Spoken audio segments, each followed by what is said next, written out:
In the first year with each of my babies, I have felt intensely touched out. I was breastfeeding, I was co-sleeping, I had older children as well who always wanted to sit on my lap, and I remember sometimes my husband would come home and give me a hug or a kiss, and I would physically feel that recoil, that like, oh, just, I need you to not touch me.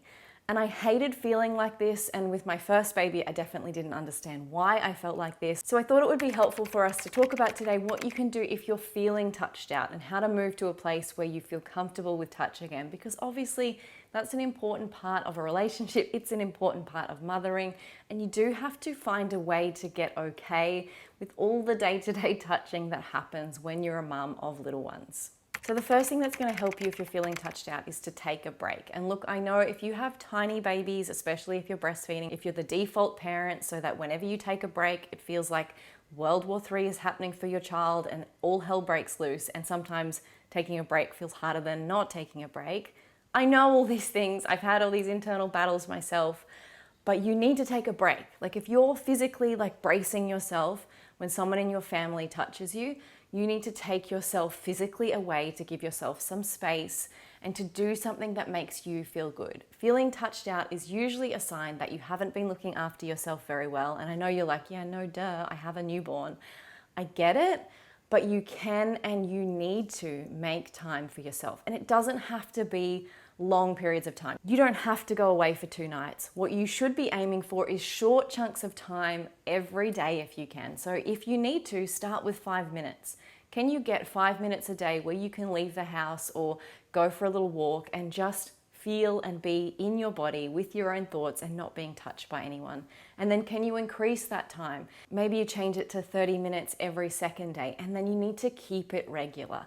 It doesn't have to be a big production. You might just go for a walk outside for 30 minutes.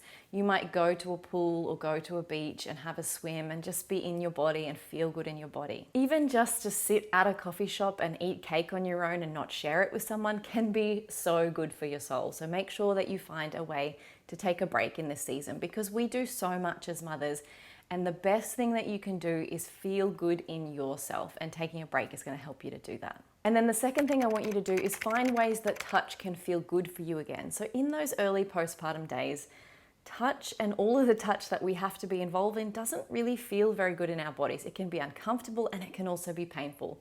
Breastfeeding with super sore nipples, being curled around a sleeping infant in a way that makes your back hurt. And then when you're cuddled by your partner, you cringe because you're starting to think, oh, maybe this is leading towards something else, and sex has been uncomfortable or painful for you since having a baby.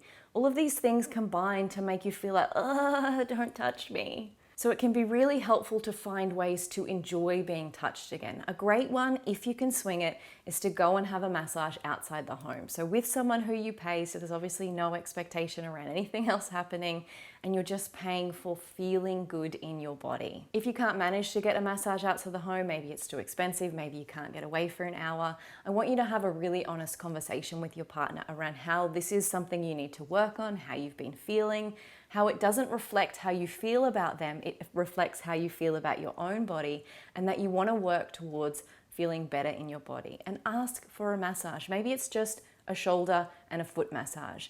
Set those guidelines to start, that there's no expectations for anything else other than a platonic massage, so that you know you can relax into it. You can enjoy the touch without feeling like there's any expectation of anything else, because the whole idea is to just feel good in your body. The third thing I want you to do is to use nap time to be in your body. Rather than using nap time to run around the house and do all the things that you feel like you need to do, I want you to devote that time to yourself and to feeling good in your body. And this is going to look different for everyone.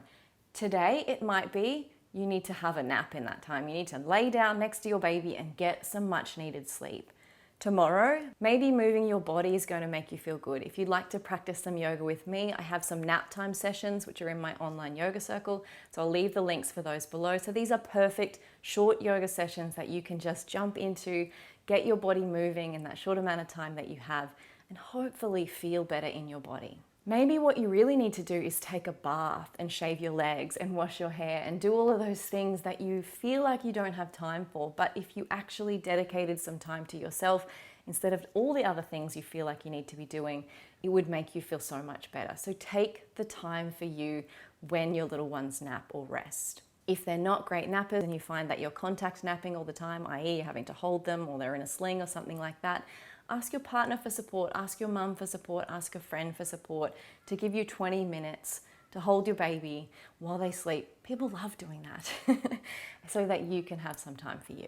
And then finally, talking to someone can help. I do think you need to talk to your partner about this, because if you don't communicate why you're feeling the way that you're doing, because remember, their experience of parenting is very different to yours. If they haven't given birth to a baby, if they're not feeding the baby from their body, it's a different experience for them. They're not going to understand that you physically feel uncomfortable, sometimes painful in your own body. You need to explain that. And if you don't, they're going to feel like it's about them. They're going to feel like something has changed since having a baby, your relationship has changed. Of course it's changed, but they're going to feel this lack of physical connection between the two of you is about them. We always take things personally. So explain how you're feeling, explain what you need to feel better in your body. Sometimes this feeling is a symptom of something bigger. Sometimes you're feeling really overwhelmed and exhausted by motherhood in general. Maybe you've lost your way, you're feeling a bit lost in who you are and what you're doing with your life now that you've got a little one. And if this is the case, then I'd also recommend talking to a counselor or to a friend so that you can help kind of muddle through some of your feelings around motherhood and what your life looks like now, and working towards ways to feel better in your life as a whole, not just in your body. So if this is how you're feeling, reach out to a local counsellor, see if you can find someone who is a perinatal specialist, or ask if they specialise in postpartum.